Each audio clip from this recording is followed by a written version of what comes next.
Roast ఎలా prepare చేయాలో చూద్దాం. చికెన్ గీ రోస్ట్ కోసం నేను ఇక్కడ 1/2 కిలో చికెన్ని తీసుకున్నా.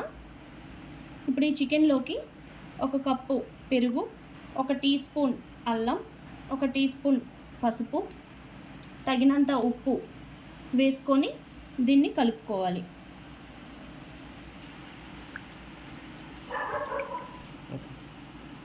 ఇలా పెరుగు పసుపు అన్ని ముక్కలకి పట్టేలాగా కలుపుకున్న తర్వాత దీంట్లోకి 1 నిమ్మకాయని పిండుకుందాం.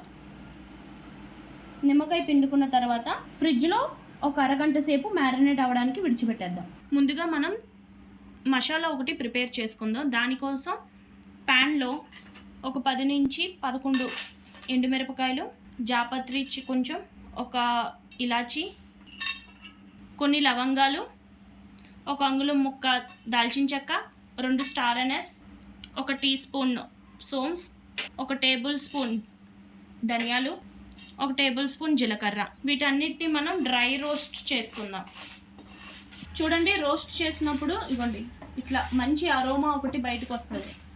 సో ఈ స్టేజ్లో మనం స్టవ్ ఆఫ్ చేసుకొని చల్లగైనంత వరకు వెయిట్ చేద్దాం.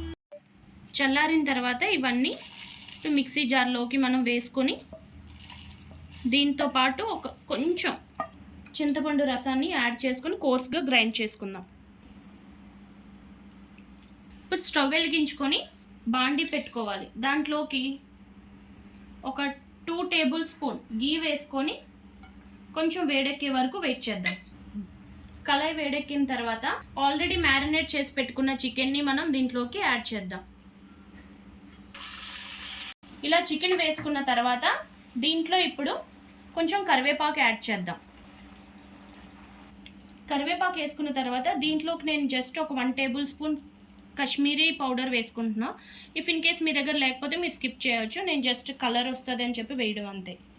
ఇలా కాశ్మీరీ పౌడర్ వేసుకున్నాక ఒకసారి కలుపుకోవాలి. ఇప్పుడు దీంట్లో ముందుగా మనం గ్రైండ్ చేసి పెట్టుకున్న మసాలాని యాడ్ చేసేద్దాం.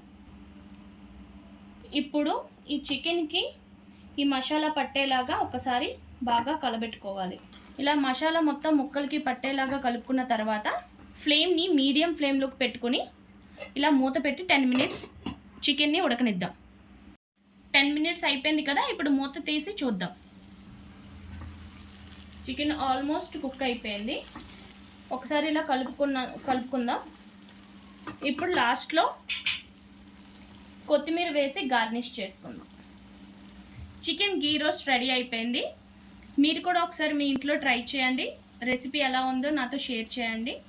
మీకు కానీ మా వీడియో నచ్చినట్లయితే లైక్ చేయండి, షేర్ చేయండి, సబ్స్క్రైబ్ చేయండి. పక్కనే ఉన్న బెల్ ఐకాన్ క్లిక్ చేయండి. Thank you.